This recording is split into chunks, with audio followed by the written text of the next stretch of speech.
저희들 있게 하시니 감사를 드립니다. 잔치 자리에 음식이 없다면 그 잔치가 되겠습니까? 하나님, 생명의 말씀은 우리의 영혼의 양식인 줄로 믿습니다. 하나님의 말씀으로 풍성하게 먹고 거하는 이 시간 되게 도와 주옵소서. 우리 주 예수 그리스도의 이름으로 기도하옵나이다. 아멘. 오늘 시간에는 로마서 강의 13번째 시간으로서 율법과 육신의 속박 안에 있는 인간의 가여운 인생이라는 제목으로 함께 말씀을 나누기로 합니다. 로마서가 우리에게 제공해 주는 놀라운 것들이 많이 있는데 복음의 핵심적인 사항들을 알려줍니다. 그것은 뭐냐? 죄가 뭔지, 어떻게 우리가 의롭다 하고 여김을 받을 수가 있는 것인지. 그런데 이 칭의라, 의롭다 여김을 받는 것은 우리의 외적인 변화입니다. 우리의 외적인 신분의 변화. 우리가 이전에는 죄인이었다가 예수 그리스도의 의를 힘입으로, 꼭 칭의라는 것은 옷과 같은 것이에요. 의사의 가운을 입어야 의사처럼 보이지, 의사가 만약에 가운을 입지 아니하고 의사 노릇을 하면 뒤 의사가 이리 보잖아요. 그래서 반드시 그 옷은 그 사람의 어떤 신분을 말해주는 것입니다. 그래서 설령 그 사람이 의사가 아니라 의사 가운을 입고 만약에 진찰을 다 병원에 술래 나오면 의사인 줄 알고 아유 선생님 이렇게 인사할 거 아니에요. 그거 비슷한 거죠. 그 옷이 그 신분을 말해주는 것이죠. 그래서 우리가 예수 그리스도를 믿으면 의의 옷으로 갈아입어 가지고 우리를 사실은 다 의롭지는 않지만 의롭다고 칭해주는 거죠. 그래서 외적인 신분의 변화, 이것이 칭의예요. 어떻게 사람이 의롭게 되는 것인가, 이게 칭의고요. 그 다음에 세 번째가 이제 우리의 속에 있는 죄된 본성에 변화되는 부분, 이것을 성화라고 얘기를 합니다. 성화. 그래서 외적인 것은 칭의는 외적인 변화를 가리킨다고 한다면 내면의 변화는 성화라고 하는데, 이 성화는 죄된 본성의 변화죠. 그래서 이 로마서는 이 사람의 안과 밖에 있는 모든 문제에 대한 해결책들을 우리에게 제공해주고 있습니다. 사람은 안에 내면에 죄가 있어 죄인이요, 또한 이 내면의 죄가 밖으로 드러나서 죄의 열매들을 맺히니 죄인입니다. 그래서 안에가 있어도 죄인이고 밖에 있어도 죄인인데, 어쨌든 이 안과 밖에 있는 모든 문제를 어떻게 해결될 거냐, 이것을 로마서가 얘기하는 것이죠.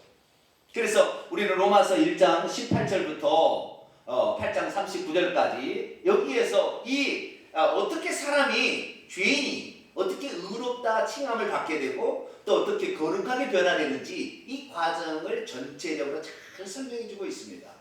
그래서 우리는 지난주까지 이제 그 6장에 들어왔었는데요. 5장 12절부터 달라집니다. 그러니까 1장 18절부터 3장 20절까지는 죄가 뭔지 얘기했다고 한다면, 3장 21절부터 5장 11절까지는 칭의가 뭔지를 얘기하고 있고, 5장 12절부터 8장 39절까지는 성화가 뭔지를 우리에게 말해주고 있는 거예요. 그래서 우리의 내면의 변화, 그래서 5장 12절부터 죄라는 단어 자체가 틀리게 나옵니다. 5장 11절까지는 전부 죄라는 단어가 복수로 나와요. 죄들, 어떤 죄된 본성이 밖으로 나는 결과들을 얘기하기 때문에 이 죄들을 없애려면 어떻게 되느냐, 예수님께서 이 죄들의 값은 사망입니다. 로마서 6장 23절에 죄들의 값은 사망인데 이 값을 예수님이 대신 지불해버렸어요.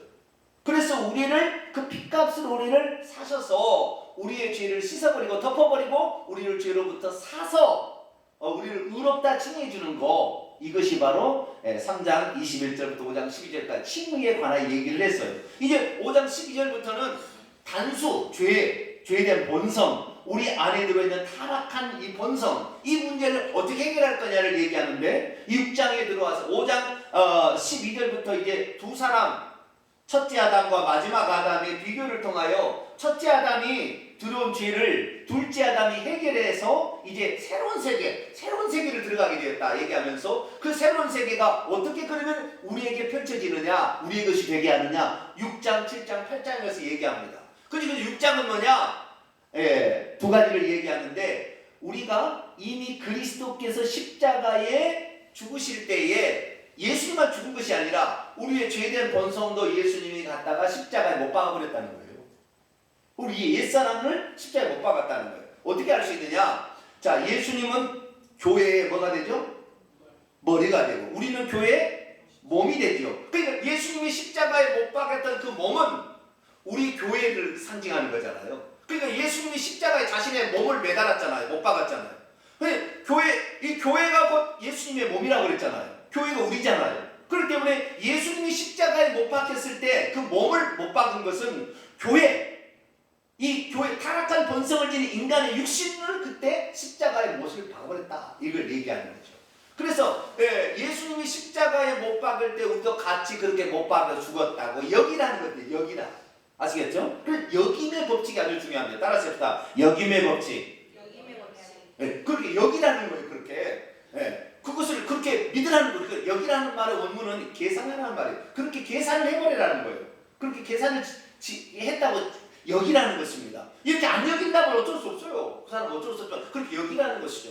그리고 우리의 몸을 이제는 타락한 본성이 죄에게 내주지 말고 하나님께 의의 도구로 의의 병기로 드리라 이렇게 하는. 그래서 드림의 법칙이 있어요. 무슨 법칙이 있다고요? 드림의 법칙. 이 여김의 법칙과 드림의 법칙이 로마서 6장에 나와 있어요. 그래서 우리가 죄된 본성의 노예가 되지 않으려면 죄된 본성을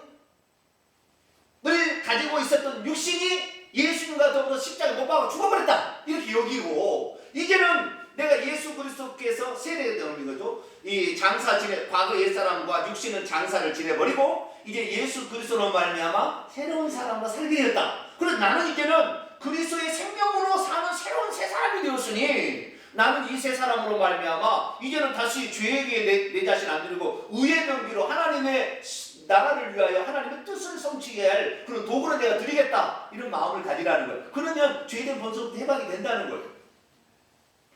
이에 로마서 7장에 들어갑니다. 로마서 7장은 여김과 드림의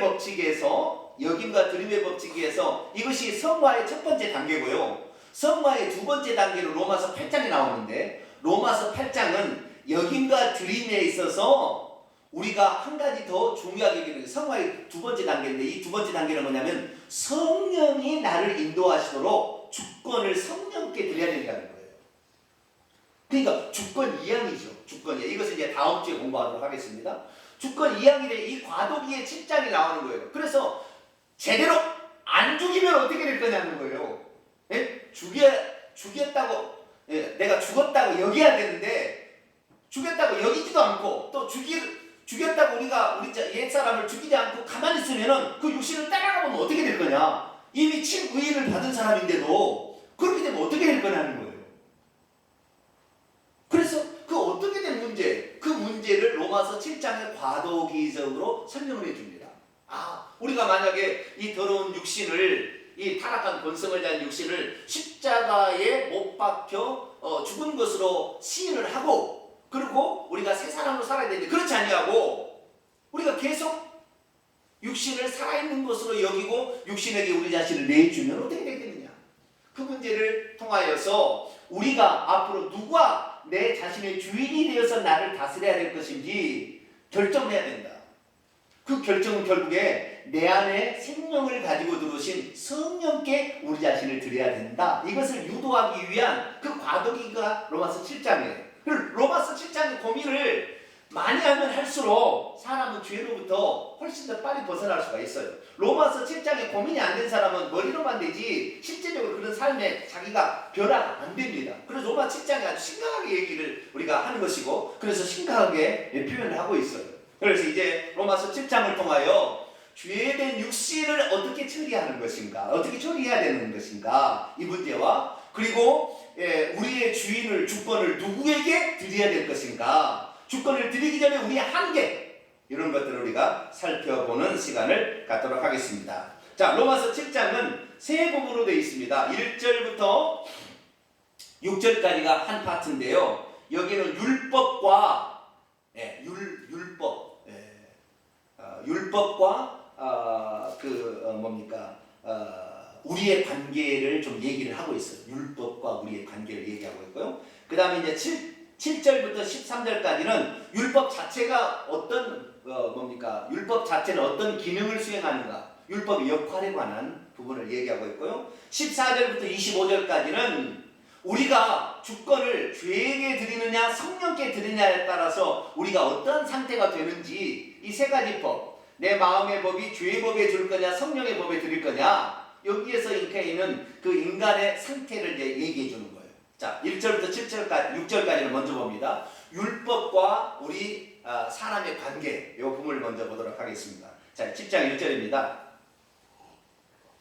형제들아, 내가 법 아는 자들에게 말하노니, 여기서 법을 나오는데요. 나중에 이제 계속 나옵니다. 하나님의 법, 내 마음의 법, 생명의 성령의 법, 죄와 사망의 법, 계속 법이 나올 거예요. 법이라는 말에 나오면은 우리가 알아야 될 것은 이것은 원칙이다. 뭐다? 원칙이다. 원리다. 바꿀 수가 없다. 그렇게 될 수밖에 없다. 이런 의미가 있어요. 아시겠죠? 법이라는 말은 원리요 원칙이고 예가 없다. 이렇게 갈 수밖에 없다라는 어떤 그런 거예요. 그래서 형제들아, 내가 법 아는 자들에게 말하노니 너희는 그 법이 사람의 살 동안만 그를 주관한 줄 알지 못하느냐. 이건 다 아는 사실이죠. 내가 죄를 지었어요. 죄를 제가 내가 사기를 쳐먹어가지고 수백억을 내가 날려먹었어요. 엊그제 누가 해외에 도망갔잖아요. 조이팔 맞죠? 네. 그냥 뭐 해외에 도망갔어요. 그런데 해외 가서 필리핀 도망갔는데 죽어버렸대요. 그럼 그 사람이 죄를 물릴 수가 있어요, 없어요? 그 사람이 살아있을 동안만 그를 정죄할 수 있다고요. 그러니까 이 법이 힘은 세잖아요. 법은 언제까지 살아있어요? 그 사람 법은 없어지지 않아요. 그렇죠? 법은 없어지지 않는데 법에서 자유롭게 되는 유일한 방법은 죽는 길밖에 없어요. 내가 죽어버리면 법이 나를 신체한테 너 징역 5년 살 수 있어요? 아무 의미 없는 거예요. 징역 5년을 주나 10년을 주나 100년을 주나 상관없다 이 말이에요. 그러니까 법의 약점은 뭐냐면 법은 사람이 살아있을 동안만 그를 구속할 수 있는 구속력을 지니고 있다는 거죠. 그 말이에요. 아시겠죠? 다시 읽습니다. 형제들아, 내가 법 아는 자들에게 말하노니 너희가 그 법이 사람이 살 동안만 그를 주관한다는 것을 알지 못하느냐. 2절, 남편이 있는 여인이, 이걸 통하여 이제 우리를 비유하는 거예요. 남편이 있는 여인이 있는데 그 남편 생전에는 법으로 그에게 매인바 되나니 만일 그 남편이 죽으면 남편의 법에서 벗어나느니라. 그러므로 만일 그 남편 생전에 다른 남자에게 시집을 가면 그건 창녀의 음녀예요. 그러나 만일 남편이 죽었으면 그 남편의 법에서 자유롭게 되기 때문에 다른 남자에게 시집갈지라도 음녀가 되지 아니하느니라. 맞아요? 틀려요? 맞죠? 네. 자, 그러면 우리가 율법이 없이는 죄인이라고 정죄가 돼요? 안 돼요? 안 돼요. 율법이 있어가지고 정죄를 하는 거거든요. 그러니까 마귀가요, 율법을 나중에는 이용해 먹어요. 마귀가. 너 죄 졌지? 그따위로 살아가지고 네가 하나님 자녀야? 너는 글러먹었어. 넌 이제 틀려먹었어. 마음대로 살아. 어차피 너는 버려진 인생, 쓰레기 인생이 돼 있으니까 넌 마음대로 살아. 그렇게 법을 이용해 먹고 우리에게 엄포를 넣는 게 누가 그래요? 마귀가 그렇게 써먹는 거예요. 율법이 있으니까. 율법이 없을 때는 그런 써먹을 수가 없었는데 율법이 있으니까 너 몇 점 몇 항에 걸렸어. 너 몇 점 몇 항에 걸렸어. 너 죄가 몇 가지인 줄 알아? 너는 이제 틀렸어. 너는 이제 틀렸어. 너는 대충 살아. 어차피 넌 죄인이고 넌 지옥 갈 인생인데 그렇게 얘기할 수 있잖아요. 그래서 이 율법이라 없었으면 우리가 정죄를 안 받는데 율법이 있으니까 우리가 정죄를 한다는 말이죠. 마귀가 정죄를 한다는 말이죠. 네. 그래서 우리가 예수님께서 우리에게 오신 것은 율법에 매여있는 우리를 놓아주기 위해서 사실 오셨거든요. 율법의 정죄에 매여있는 우리를 정죄에서 해방을 시켜줄 주님이 오셨잖아요. 그래서 이 율법에서 우리를 자유롭게 해주기 위해서 예수님이 오셨다는 것을 다시 표현을 하는데 어떻게 표현하느냐? 이 비유로 표현한다는 거예요. 우리가 과거에 예를 들어서 과거에 어떤 여자가 남편하고 이렇게 있었는데 그 남편이 살아있을 동안은 남편의 법에 얽매여있다 이 말이에요. 그래서 절대 어떻게 할 수가 없는데 남편이 죽어버리면 내가 딴 데 시집가도 아무 상관없다는 거죠. 그래서 여기에서 이 시집간 존재 이 여자 운명 아닌 이 여자는 과부가 되는 이 여자는 누굴까? 그리고 남편은 누굴까라는 거죠. 그래서 이걸 우선 생각을 해봐야 돼요. 자, 여기서 남편은 누굴까요? 남편을 율법이라고 하는 사람이 있다고요. 남편은 율법은 아니죠. 남편과 아내 사이의 법이 율법이지. 그렇죠? 남편과 아내 사이에 지켜야 할 법을 법이라고 하는 것이지 남편은 율법이 아니에요. 그러니까 남편이 율법이 죽어버릴 수는 없잖아요. 우리가 알아야 될 게 뭐냐면 하나님의 율법은 일정이력도 없어지지 아니하고 다 이루게 됐고 예수님 율법 폐하러 오지 않았어요. 그게 율법은 없어지지 않아요. 남편이 죽어버렸는데 남편을 율법으로 치다면 남편이 어떻게 죽을 수가 율법으로 죽을 수가 없잖아요. 그건 법인데 없어지지 않아 영원토록 가지고 있는 거예요. 그렇기 때문에 남편이 율법은 아니죠. 그냥 비유를 한 거지. 그렇게 비유를 한 게 있지만 결국엔 남편은 율법은 아니에요. 그러면은 이 관계를 해석하려면 어떻게 하느냐? 이렇게 해석하면은 아주 쉬운 것이 있어요. 잘 들어보세요. 아담과 하와가 원래는 하나였죠. 아담 혼자 있었잖아요. 그러다가 아담의 갈비뼈를 빼봐가지고 뭘 만들었어요? 하와를 여자를 만들었어요. 남자로부터 여자가 나왔어요. 그러면 이 여자는 남자의 여자예요?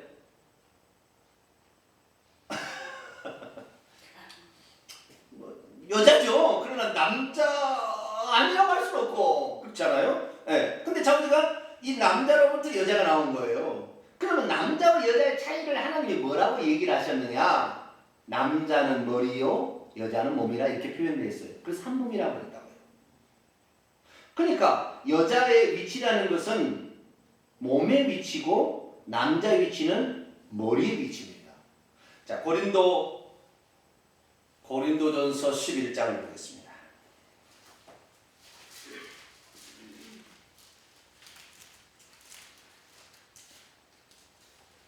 3절 고린도전서 11장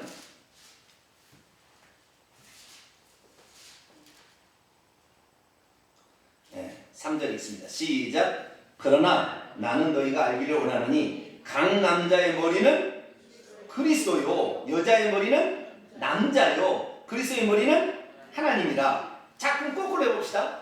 여자의 머리는 남자고 남자의 머리는 그리스도고 그리스도의 머리는 하나님이죠.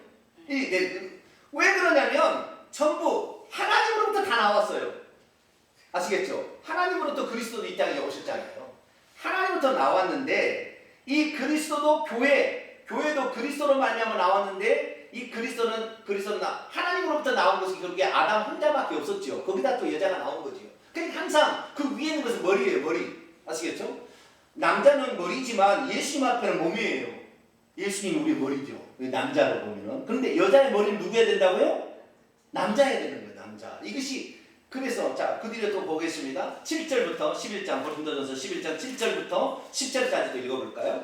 시작. 남자는 하나님의 형상과 영광이니 그의 머리를 마땅히 가리지 않거니와 여자는 남자의 영광이니라. 남자가 여자에게서 난 것이 아니요 여자가 남자로부터 났으며 또 남자가 여자를 위하여 지음을 받지 아니하고 여자가 남자를 위하여 지음을 받은 것이니 그러므로 여자는 천사들로 말미암아 권세 아래 있는 표를 그의 머리 위에 둘지니라. 그러니까 여자는 남자지만 남자에서 나와서 남자지만 차이점이 있다면 머리를 남자에게 둬야 된다라는 것이죠. 그런데 아담과 하와를 보세요. 선악과를 따먹는데 만약에 하와가 따먹을 수 있도록 천사가 와서 꼬있잖아요. 뱀이 와가지고 꼬였잖아요. 꼬였는데 이때 뱀의 말을 들어야 돼요? 남자의 말을 들어야 돼요? 네? 이게 가늠인 거예요. 아시겠죠? 하와는 지금 자기의 머리는 아담의 남자예요. 자기가 거기서 나왔으니까 머리니까 이 사람 말을 들어야 되는 거예요. 여자의 위치는 그래야만이 이게 하나님의 질서와 평강이 거기에 있는 거예요. 그런데 다른 외간 남자 머리가 또 하나 머리가 왔어요. 뱀이 왔는 거예요. 그럼 뱀이 뭐라고 하는데 그 말을 들어버렸네. 이것을 죄라고 그러는 거예요. 이것은 하나님과 우리의 관계를 말하는 건데, 우리 인간과 하나님의 관계를 하나님이 우리의 머리라고 한다면 하나님의 말을 들어야 우리는 평화스럽고 행복이 넘치고 에덴 동산의 풍요를 누리고 살아요. 그런데 하나님 아닌 우상을 섬겨버리면 안 되는 거예요. 머리가 또 하나가 생긴 거니까. 그래서 이 여자가, 아담이 타락한 것은 이 여자가 아담의 말을 듣지 않고 뱀의 말을 들음으로 머리의 위치를 점령해버린 거예요. 아시겠죠? 자기가 머리가 된 거 아니에요. 네? 아담의 말을 듣지 않고 뱀의 말을 들으면 자기가 머리의 위치, 그 머리는 뱀의 위치를 들어가 버린 것입니다. 그렇기 때문에 여자는 한편으로 뭐냐면 타락한 남자를 여자라고 표현하는 거예요. 잘 보시면 타락한 남자가 여자인 거예요. 그러니까 결국에 이 로마서 7장에 나와 있는 이 남편과 여자가 있는데 이 남편이 죽어야 내가 여자가 자유롭게 되고 내가 시집갈 수가 있다 이 말이에요. 그럼 이 남편은 누구를 말하는 거냐? 머리의 위치를 점령한 우리 자신을 가리키는 거예요. 응? 원래 여자에서 순종해야 되는데 머리의 위치가 스스로 올라가 버린 여자인데 스스로 머리가 되어버려서 남편의 위치를 점령해본 인간을 남편이라고 얘기하는 거예요. 여기에서 지금 로마서 10장에. 그래서 이 뱀의 말을 들어서 죄된 본성을 가지고 와서 그것에 대해서 남자가 되어버린 거예요. 남자가 자기가 남자의 위치를 차지해버렸어요. 여자 차지했는데 이 여자를 이 남자의 위치를 차지한 이 여자를 예수님께서 십자가 못 박고 죽어버렸어요. 그러니까 이 여자가 옛사람이 죽어버린 거죠. 그러니까 이 남편이 죽었으니까 이제 우리는 옛날에 뱀의 말을 듣는 그 위치에서 노임을 받고 이제 그리스도에게 시집갈 수 있는 거는데, 새로 진짜 남편에게 시집 가야 될 거 아니에요. 이 뱀의 말을 들어가지고 문제가 생겼으니까 이제 진짜 남편이 누구? 그리스도에게 시집을 가야 돼, 우리가. 아시겠죠? 그런데 이 시집을 가려면 반드시 필요한 게 뭐냐면 두 남자를 남편으로 취할 수는 없다는 거예요. 이 성경이 가르치는 이 진리입니다. 이것은 두 남편을 취하는 사람은 지옥 갑니다. 결국 예수 그리스도를 믿는 수많은 사람이 지금도 두 남편을 자기 머리로 취하고 있어요. 그렇기 때문에 지옥 가는 것입니다. 제가 율법에 대해서 잘 모를 때 칼빈주의에 너무 물들어가지고 있을 때 율법은 안 지켜도 되는 줄 알았어요. 제가 어렸을 때는 세례를 받을 때는 10계명을 암송해야 세례를 줬어요. 근데 예수 그리스도를 믿으면 됐지 무슨 10계명을 암송을 시키느냐는 생각이 항상 머릿속에 있었어요. 그때 외울 때도. 왜냐하면 강대상에서 선포되는 것이 예수 그리스도를 믿으면 모든 것이 자유롭게 율법에서 자유롭게 되어버렸대요. 다. 그런 생각하니까 왜 10계명을 내가 암송해야 되지? 이런 생각을 내가 했단 말이에요. 그때 누가 그런 얘기를 한 번도 가르쳐준 적도 없는 내 생각은 그런 생각을 한 거예요. 왜냐하면 평소 때 듣던 말씀은 율법에서 우리는 자유롭게 되어버렸다 이렇게 생각이 되니까 율법은 안 지켜도 된다 이렇게 생각하니까 안식일 안 지켜도 되듯이 우리가 주의를 지키듯이 그런 생각이 있었는데 어느 날 나중에 알고 보니까 이 율법을 안 지키면 결국 지옥 가더만요. 왜? 율법을 안 지키면 뭐냐? 10계명이 1계명이 하나님 외에 다른 신을 내게 두지 말라고 그랬는데 나 예수 믿었으니까 나는 이제 모든 죄를 사함받았으니까 나는 이제 무슨 죄를 지어도 괜찮다고 또 우상 숭배하면 돼요, 안 돼요?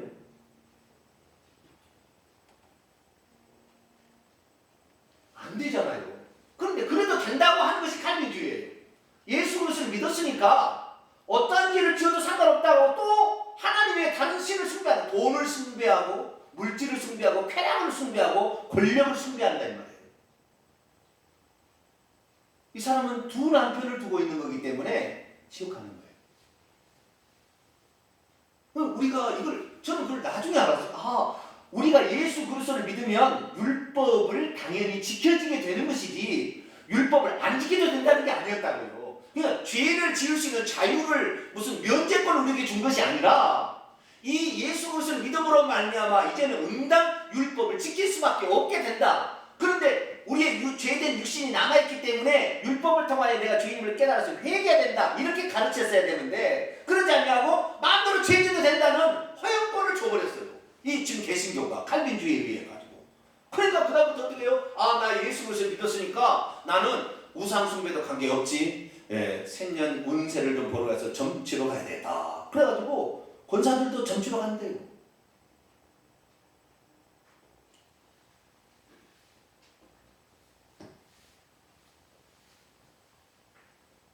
그거 뭐예요? 음부라. 두 남자를 섬기고 있잖아요. 우리의 머리의 위치를 점령해서 지 마음대로 생활하던 우리의 옛사람이 십자가에 완전히 죽게끔 우리를 완전히 죽음에 내던져야 됩니다. 할렐루야. 그래야만이 그리스도가 내 새 신랑이 되는 거예요. 그런 사람만이 예수님께서 그 사람을 거룩한 신부로 취하는 것이지 남편이 있는 여인을 예수님이 어떻게 취하냐고요. 다시 부인을 신부로 맞이하냐고. 예수님이 재림할 때 우리를 신부로 맞이한다는데 어떻게 신부로 맞이하냐고요. 그 더러운 것을. 왜? 저 남편이 있는 여자를 어떻게 데려올 수가 있는? 못 데려오는 거예요. 그러니까 빨리 죽이세요. 아시겠죠? 그리스도의 신부가 되려면 빨리 죽이셔야 돼요. 할렐루야? 네. 이 원리를 알아요. 이 원리를 알아야 돼요. 이 안 죽으니까. 그런데 이 지금 칼빈주의는 뭐냐면 예수만 믿으면 어떤 범죄를 해도 상관없다고 생각하니까 또 남편의 가는 걸 다 하고 있는 거예요. 지금 못된 죄를 다 저질러도 괜찮다는 거예요. 이게 얼마나 지금 개신교에 아주 그냥 뿌리 박힌 잘못된 것이야. 우리는 빨리 옛사람 그 마귀의 말을 들어서 여자가 머리 위치를 점령해버린 거 아닙니까? 그래서 뱀의 말을 들어서 이제 자기가 머리가 되어버렸어요. 근데 그걸 빨리 내려놔야 돼요. 그래야만 우리는 그리스도를 나의 머리로 취하여 그리스도의 신부가 되어서 새로운 인생을 살게 되는 거예요. 할렐루야. 우리가 새로운 인생을 살게 되려면 빨리 주인의 위치였던 나의 위치를 내려놔버리고 빨리 없애버리고 오직 주님이 나의 주인인 것을 해서 주님께서 어떻게 나에게 지시하시는 것인가, 주님께서는 성경에 뭐라고 말씀하셨는가, 주님께서 이런 상황에 어떻게 행하셨는가를 보고 그대로 나도 주인 되신 그분께 나 자신을 맡기고 따라가야 요 사람이 천국 가는 겁니다. 할렐루야. 그 얘기입니다. 그 얘기예요. 자, 4절입니다. 그러므로 내 형제들아 너희도 그리스도의 몸으로 말미암아 그리스도의 몸을 통하여 율법에 대하여 죽임을 당했나니 이러므로 다른 이 곧 죽은 자 가운데서 살아나신 이에 예수님에게 가서 우리가 하나님을 위하여 열매를 맺게 하려 합니다. 자, 거꾸로 보겠습니다. 내가 예수 그리스도를 믿었는데 10년, 20년이 지나도 내 성품상의 열매가 안 나타나고 내가 주님을 위해서 주님의 몸된 교회를 위해서 봉사하는 것도 하지 않아요. 손 하나 까딱도 안 해요. 주일 예배만 단지 그냥 어떻게 드리는 거 그것도 마지못해서 드리고 있어요.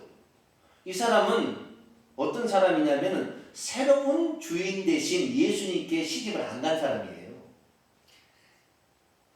주님이 머리시잖아요. 우리가 시집을 가면 주님이 머리가 되기 때문에 그분은 우리를 통하여 그분의 성품이 우리에게 나타날 수밖에 없다고요. 머리니까 그분이.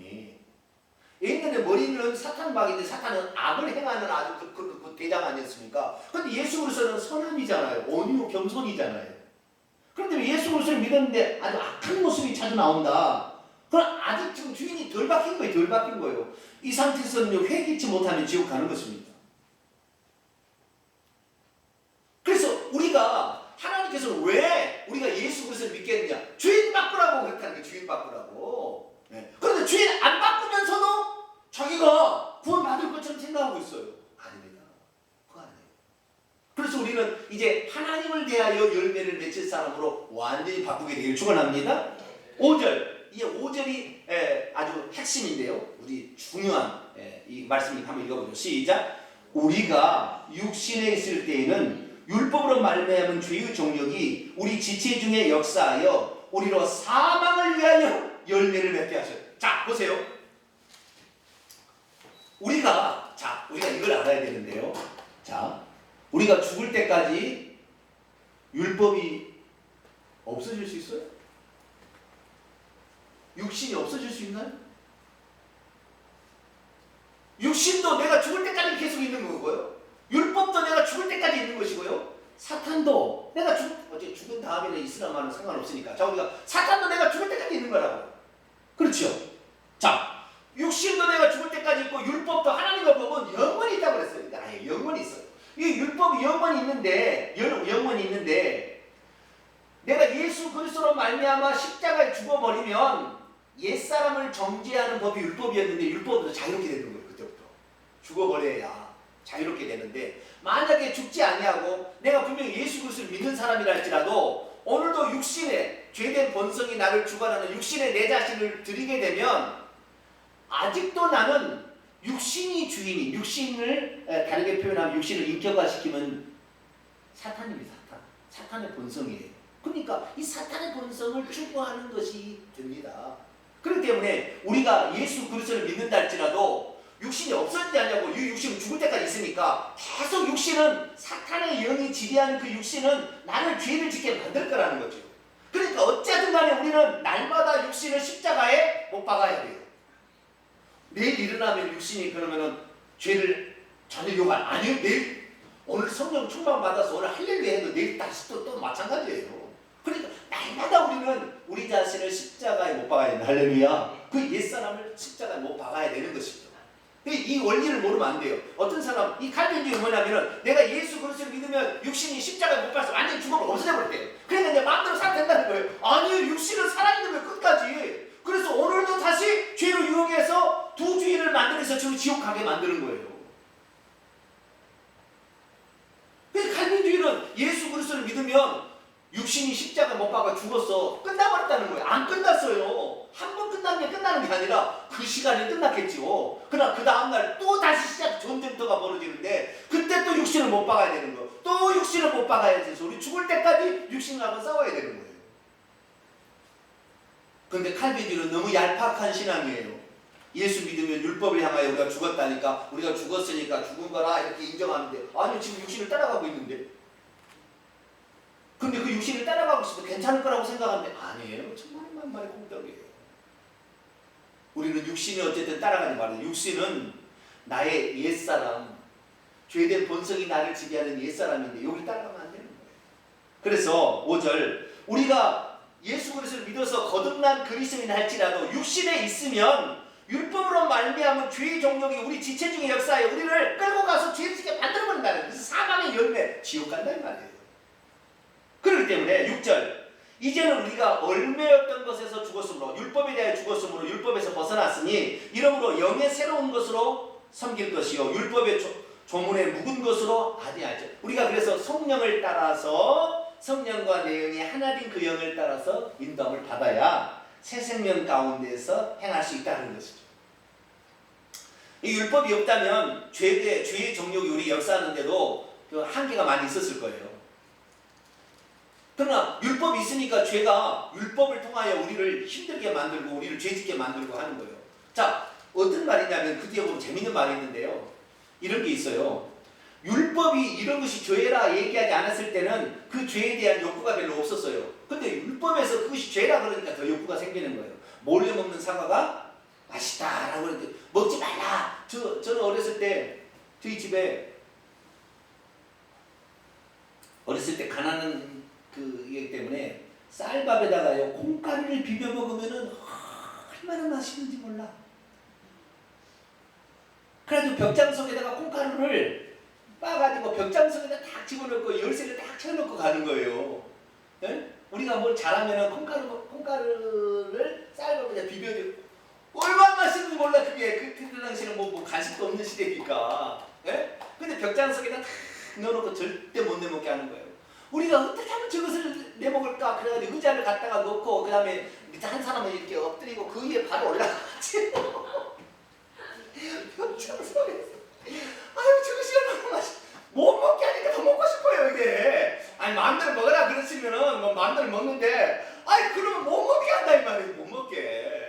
에? 아, 정말.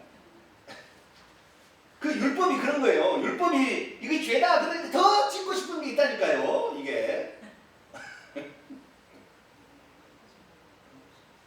그러니까 율법이 이런 거 율법이 없었으면 좋겠죠. 아, 그러지 않아? 느낌이 그러잖아요. 이런 얘기 들으니까 율법 때문에 우리가 정죄를 생하고 율법 때문에 또 율법이 오히려 죄를 짓게 하는 욕구도 생기고 율법으로 말하면 없는 정죄를 받으면 아예 쓰레기 취급해버려서 너희 낙심되게 만들어버리고 차라리 율법이 없었으면 좋겠네 이런 생각이 들 거 아니에요. 그런 생각이 드는 사람들에게 7절에 율법의 본래적인 역할이 뭔지를 설명해 주는 거예요. 자 7절 그런즉 우리가 무슨 말을 하나요? 율법이 죄냐? 그렇다고 해서 율법이 죄냐? 율법은 죄는 아니죠. 우리 속에 드러나는 죄된 본성이 우리를 죄짓게 하는 것이고 율법은 그 죄가 뭔지를 드러내주는 역할이지 율법 자체는 죄가 아니라는 거죠. 그럴 수 없느니라. 율법이 죄가 아니다는 거죠. 율법으로 말미암지 않고는 내가 죄를 알지 못하였으니 곧 율법이 탐내지 말라 하지 아니하였더라면 내가 탐심을 알지 못하였으리라.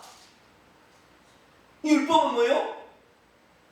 우리가 이것이 죄다라고 알려주는 죄를 깨닫게 해주는 도구죠. 율법의 역할이 그런 거예요. 그러니까 율법이 탐내지 말라는 것은 10번째 계명입니다. 네? 10번째 계명. 내 이웃의 아내를 탐내지 말라, 이웃의 집의 물건을 탐내지 말라 그런 게 있잖아요. 탐내지 말라. 탐심이죠. 탐심이라는 율법의 규정이 없었다면 내 마음으로 가지고 있는 탐심이 죄인 줄 몰랐을 거라는 거예요. 그런데 나중에 알고 보니까 그것이 탐심이라는 게 알고 이것이 죄라는 걸 알게 됐다는 거예요. 그러나 8절 죄가 기회를 타서 계명으로 말미암아 내 속에 온갖 탐심을 더 탐심이 있다는 걸 아니까 더 탐심이 뭔지를 더 연구하니까 더 탐심이 많아져가지고 그래서 율법이 없으면 죄는 정죄를 못하니까 죽은 것이죠. 전에 율법을 깨닫지 못했을 때는 내가 마음대로 죄짓고 다녔어요. 탐심해도 죄가 아닌 줄 알았더니 율법을 깨닫고 보니까 아이고 내가 탐심이 죄였네 라고 죄를 살아나고 나는 죽게 생겼어요. 10절 생명에 이르게 하는 그 율법의 계명이 내게 대하여 도리어 사망에 이르게 하는 것이 되어버렸죠. 죄가 기회를 타서 계명으로 말미암아 나를 속이고 그것을 나를 죽였느니라. 죄가 이 어떤 사람에게는 죄 하지 말라니까 더 짓고 싶어서 죄 짓게 만들고 어떤 사람은 너무 많이 죄를 지으니까 너는 쓰레기다 해서 망가뜨려버리고 그래서 죄로 율법 때문에 아주 그냥 죄가 그냥 율법을 잘 이용해서 사람을 아주 망가뜨리는 법인이 됐다는 거예요. 그렇지만 12절 이러보건대 율법은 거룩하고 계명도 거룩하고 의로우며 선한 율법은 거룩하고 율법은 의롭고 율법은 선하대 원래는 왜? 하나님부터 나왔으니까. 그러나 그 율법을 죄가 이용해서 우리를 망가뜨리는 수단으로 사용하고 있죠. 13절을 같이 읽습니다. 시작. 그런즉 선한 것이 내게 사망이 되었느냐? 그럴 수 없느니라. 오직 죄가 죄로 드러나기 위하여 선한 그것으로 말미암아 나를 죽게 만들었으니 이는 계명으로 말미암아 죄로 심히 죄되게 하려 함이라. 이 율법은 죄를 더 죄가 죄인 것으로 드러내주는 역할을 한다는 거죠. 그러니까 율법은 나쁜 것은 아니에요. 율법은 나쁜 것은 아닌데 죄가 그것을 이용함으로 말미암아 율법이 나쁜 것처럼 이 생각이 돼요. 지금도 그래서요. 칼빈주의에 속한 사람은요. 율법은 없어져야 될 것. 저것 때문에 내가 힘들어 죽겠다고 항상 그런 생각을 합니다. 율법이 얼마나 우리에게 죄를 깨닫게 해주는 중요한 도구인데 이것이 선하고 의롭고 내가 의롭지 않은 것이 뭔지를 알게 되고 내가 선하지 않은 것이 뭔지를 알게 내가 거룩하지 않은 것이 뭔지를 깨닫게 해주는데 이 율법과 복음에 대해서 이렇게 이것만 양보법으로 하는 이 칼빈주의에 하면은 율법은 없어져야 될 것이고 복음만이 중요하다는 거예요. 아니에요. 율법이 없으면 복음이 필요 없어요. 정죄가 안 되는데 무슨 복음이 필요가 있겠어요. 그래서 우리는 두 가지가 다 필요합니다. 할렐루야. 이 두 가지를 통하여 우리는 죄를 깨닫게 되고 그래서 우리가 죄된 본성인 죄의 육신이 살아있어서 내가 머리가 되는 남편의 위치로 내가 올려가다 한다는 것을 율법을 통해 빨리 아는 거야. 아 이거 아니다 하고 빨리 내려놓을 수가 있고 그 다음에 이것 때문에 내가 죄를 지었으면 회개할 수 있는 거죠. 요 정죄 때문에 힘이 저 죄되니까 아 이게 아니구나 라고 내려놓을 수가 있으니까 율법을 너무 미워하지 마세요. 따라서 율법을 미워하지 말자. 누구를 미워해야 돼? 죄를 미워해야지. 죄를 미워해야 되는데 칼빈주의자는 율법을 미워해. 율법 때문에 우리가 예수님을 죽게 했다 막 그런 게 아니고 율법을 아주 미워해. 율법도 예수님의 말씀이고 복음도 예수님의 말씀이에요. 그런데 우리가 먼저 죄를 깨달아야 복음이야. 그리스도께 인도하는 몽학 선생 갈라디아 말씀처럼 그러듯이 율법도 하나님 말씀이요. 그 다음에 복음도 하나님 말씀인데 율법이 자체에 놀라운 역할이 있는 것이고 우리는 복음으로 말미암아 그래서 자유롭게 되는 것입니다. 자, 14절부터 이제 25절까지는 세 가지의 법을 얘기합니다. 몇 가지의 법을 얘기한다고요? 세 가지의 법을 얘기해요. 자, 여기를 보세요. 자, 설명을 먼저 하고 읽어보면 금방 이해가 가거든요. 하나님의 법이 있어요. 무슨 법이 있다고요? 하나님의 법을 율법이라고 얘기합니다. 하나님의 법이 있어요. 하나님의 법은 죄를 지으라는 법일까요? 죄를 짓지 말라는 법일까요? 죄를 짓지 말라는 법이죠. 악한 법일까요? 선한 법일까요? 선한 법이겠죠. 이 법은. 죄를 짓지 말라는 법이고 선한 법이에요.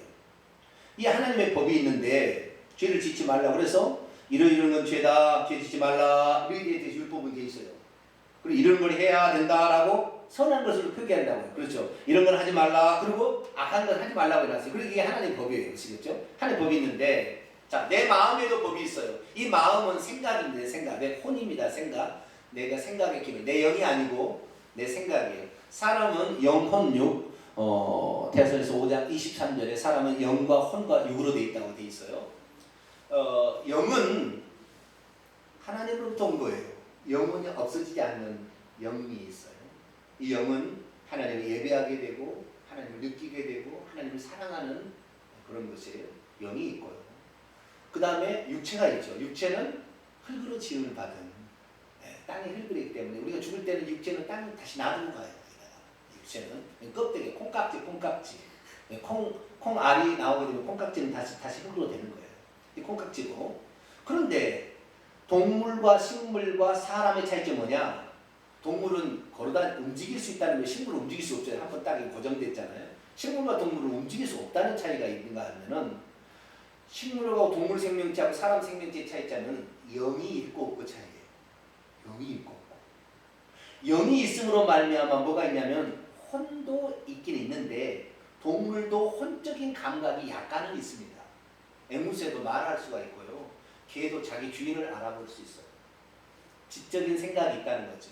좋아하는 감정도 있어요. 그 다음에 어떤 것을 하지 말아야 되는 의지도 조금 있어요. 이 생각과 감정과 의지인데 이 동물의 세계는 이게 빈약합니다. 빈약하고 사람은 완벽하게 져 있어요. 영과 육체가 만날 때 이 혼이 중간에가 있어서 이 혼이 내가 영으로 영의 인도를 따라갈까 육체의 인도를 따라갈까 결정하게 돼 있어요. 이 혼이 나는 항상 중심이에요. 이게 나는 혼을 가리키는 거예요. 나는 혼인데 내 생각과 감정과 의지로 내 영을 따라갈 것인가 내 육체를 따라갈 것인가 결정을 하는데 내 육체는 원래는 순수한 흙으로 지어져서 흙이었는데 이 육체에다가 선악과를 따먹으로 말미암아 악이 육체 속에 들어와서 이 육체가 죄된 본성이 들어있는 공간으로 변해버렸어요. 이 죄를 의인화시키면 사단인데 사단이 들어있는 공간은 육신이 되어버렸어요. 그래서 타락한 본성은 육신이 되었고요. 이 영은 그 상태에서 아무런 생명이 없는 상태에 있었는데 하나님의 생명이 들어가야 하나님의 나라에서 영원히 살아요. 이거 없어지지 않는 존재지만 하나님의 생명이 있어야 하나님 자녀가 되고 그래야 하는데 영원히 사는데 그래서 예수님께서 뭐하러 오셨느냐? 그 영에게 하나님의 생명을 공부해서 하는 자녀가 되게 하려고 오셨어요. 그래서 나는 가운데 있는데 성령이 들어와서 내 영과 하나가 되어서 이렇게 생명을 주고 이게 생명이 돼야 천국에 들어가죠. 그런데 이 성령이 들어오지 않는 상태의 사람, 불신자의 상태를 본다 한다면 생각과 감정과 의지가 있어요. 그런데 이미 나는 아담과 하와의 타락한 본성을 가진 육신을 가지고 태어나버려요. 유전자를 가지고 태어나버리기 때문에 이미 육신은 사단이 주인이 되어서 있어요. 그러나 내 영은 아직 하나님의 생명이 안 들어와서 예수 안 믿었기 때문에 안 들어왔기 때문에 내 영의 상태는 생명이 없는 그러나 영원히 살겠지만 생명이 없는 상태에 있어요. 그렇기 때문에 예수 그리스도를 믿지 않는 사람은 다 육신을 따라 살 수밖에 없다고요. 왜? 이 육신의 욕구가 강한데 사탄이 강한 욕구가 있는데 이게 갈 수밖에 없다고요. 죄가 씻어지면서 덮어지면서 하나님의 성령이 내 영과 하나 되어서 또 다른 하나의 어떤 그 영역을 차지하게 돼요. 그럼 나는 중간에 있는 거죠. 육신을 따라갈 거냐, 영을 따라갈 거냐. 육신을 다른 말하면 사탄을 따라갈 거냐, 여기는 영은 성령을 따라갈 거냐. 이 둘 중에 하나의 결정을 하게 돼 있다는 거예요. 그럼 나는 내가 예수 그리스도를 믿으면 나는 이제 하나님을 따라가야지 이런 생각을 하게 됩니다. 그렇지 않겠어요? 예수 믿기 전에는 걸리지만 않으면 되는 거예요. 뭐라고 한다고요? 걸리지만 않으면 되는 거예요. 난 아내에게 걸리지 않고 바람도 피우면 되는 거예요. 그들은 그걸 잘함으로 생각해요. 걸리지만 않으면 자기들은 즐기는 거예요. 이게 법을 피해서. 이게 세상 사람이 논리입니다. 이게 논리가. 걸리지만 않으면 재밌는 거예요. 그들은. 왜? 죄된 육신이 그는 주인이니까. 아직 여기 생명에는 안 들어왔지. 하나님 생명이 안 들어왔으니까. 그런데 예수 그리스도를 딱 믿음과 동시에는 하나님의 생명이 들어온과 동시에 생명은 반드시 욕구가 있습니다. 그 생명이 들어온과 동시에 우리의 마음은 이제부터 나 이제 하나님 자녀가 됐으니까 하나님의 뜻대로 살아야지, 하나님 법대로 살아야지 이런 마음이 있다는 말이에요. 아시겠죠? 그런데 내가 내 주권을 육신에 맡길 거냐, 내 영역에 맡기냐는 내가 결정하는 거예요. 이것은 하나님이 결정해 주지 않아요. 그런데 칼빈주의자는 내가 예수 그리스도를 믿으면 나는 이제 육신을 죽어버렸고 영에게 맡긴 사람이 됐으니까 나는 이쪽에만 산대요. 아니에요. 우리 삶을 보세요. 90%는 육신 따라갈걸? 영은 주일이나 가끔씩 어떻게 성령 생각하고 예배 드릴 때는 가끔 생각하지 여기 나가자마자 또 안 그런가요?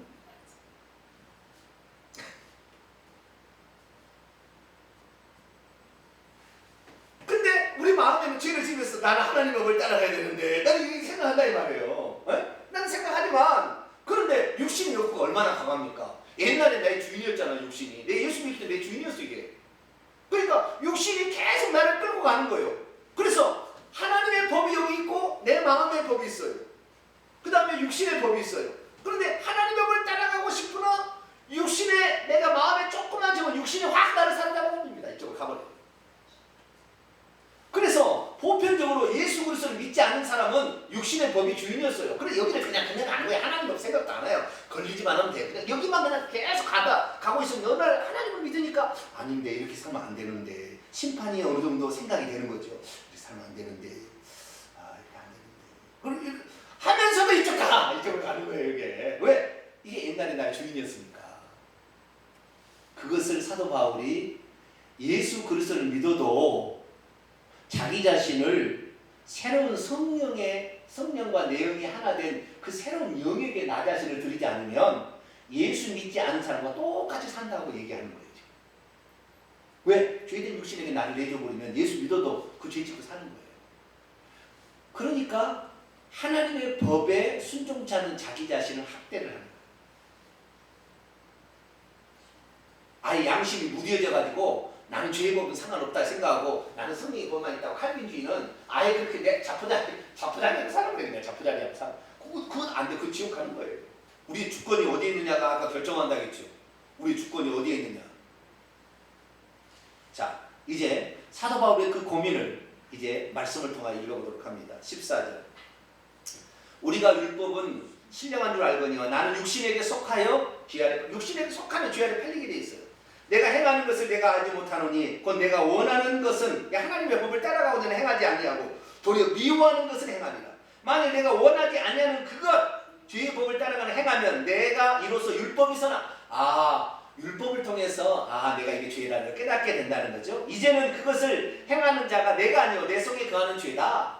내 속건 내 육신에. 자 18절부터 20절까지 읽습니다. 시작. 내 속건 내 육신에 선한 것이 거하지 아니하는 줄 아노니 원함은 내게 있으나 선을 행하는 것은 없노라. 내가 원하는 바 선은 행하지 아니하고 도리어 원하지 아니하는 바 악을 행하는도다. 만일 내가 원하지 아니하는 그것을 하면 이를 행하는 자가 내가 아니요 내 속에 거하는 죄니라. 내 육신 속에 죄된 욕구가 있는 거예요. 죄된 본性. 그런데 원함은 하나님의 법을 따라가고자 하지만 죄된 욕구가 워낙 강하기 때문에 가는 거예요. 그러니까 우리 스스로가요 성령께 내 자신을 드리려고 결정하지 않는 한 죄된 본성의 주인을 따라서 살다가 지옥 갑니다. 예수 믿어도. 자유지가 여기서 그래서 중요한 거. 그것을 이제 법으로 설명을 합니다. 21절. 그러므로 내가 한 법, 이건 움직일 수 없는 어떤 원리라는 거죠. 한 법을 깨달았느니 그 선을 행하기 원하는 나에게 악이 함께 있는, 그렇죠? 예, 영과 육신이 있으니까 선을 행하기 원하는 나에게 악이 함께 있는 것이로다. 내 속사람, 이 속사람은 예수 그리스도의 영이 들어온 새 사람을 가리키는 것인데, 이 속사람으로는 하나님의 법을 즐거워해. 이렇게 살아야지 왜 합니다. 그러나 내 지체 속에, 이 육신 속에 한 다른 법이 들어있는데, 이게 죄의 법이죠. 내 마음의 법과 계속 싸우는데 내 지체 속에 있는 죄의 법으로 나를 사로잡아 가버려요.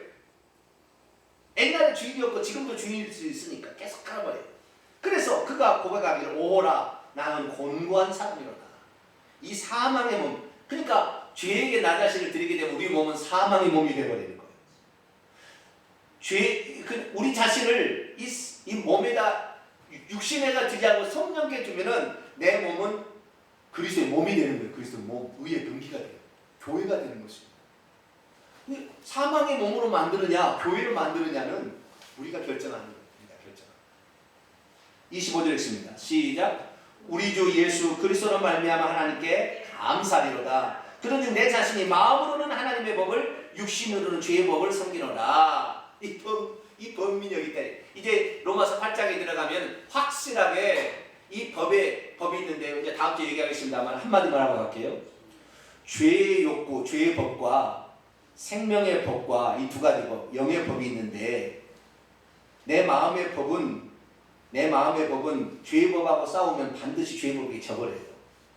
죄의 법에 져버려요. 하나님의 법은 원칙이고요. 이렇게 따라가는 원칙이고, 이것은 욕구가 아닙니다. 하나님의 법은 욕구가 아니에요. 율법은 욕구가 아니에요. 그것은 정죄하는 법이에요. 죄의 법은 욕구, 본성이에요.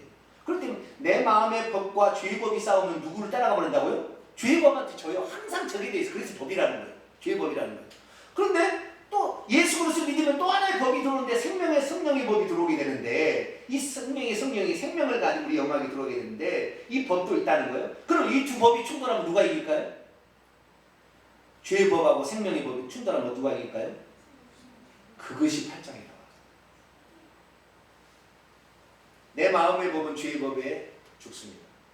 죄의 법과 성령의 법은 여기는 창조주 하나님의 법이고 피조물의 법이기 때문에 져요.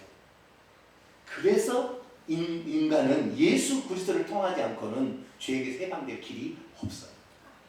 그리고 이것을 다음 주에 공부하도록 하겠습니다. 기도하겠습니다. 고마우신 아버지 하나님, 오늘 여러 가지 많은 것들을 배웠습니다. 우리가 예수 그리스도를 믿어도